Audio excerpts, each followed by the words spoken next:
সকাল 6টা আসসালামু আলাইকুম ভাই। এই মাত্র সকাল 6টা বাজে আমি শ্যামগঞ্জ বাজারে হাজির হলাম। এসে দেখলাম ভাই এক লগে প্রায় 16-17টা দোকান পুড়ে চাই হয়ে গেল। এটা হলো লাইব্রেরি, দোকান, বই খাতা।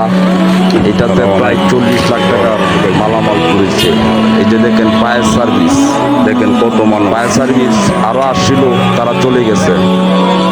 দেখেন কত মানুষ এক লোকে 16-17টা দোকান পুড়ে গেলে এক লোকে। এটা হলো লাইব্রেরি দোকান। এরপর ওই যে সামনে দেখছেন ওইটা হলো সেমির দোকান, ওইটাতে প্রায় 50 লাখ টাকার মাল পড়ে গেছে। এই যে দেখেন পাশে আরো দোকান ছিল। হ্যাঁ, এর মধ্যে দেখেন মনিহারি দোকান ছিল।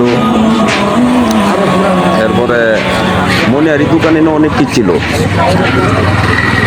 দেখেন কি অবস্থা হয়েছে।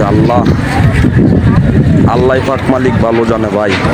দেখেন ওই মাথার থেকে শুরু করে ভাই দেখেন এখনো ধুমা বাজেছে, এখনো ধুমা ছুটছে। ঘটনা সাড়ে তিনটায় ওরা নিবানোর পরও ধুমা ছুটছে।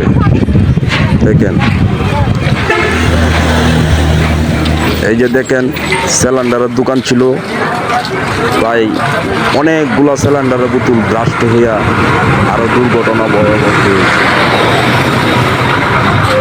দেখেন অবস্থাটা ভাই। দেখেন এই যে দোকানটা ছিল, দোকান এই যে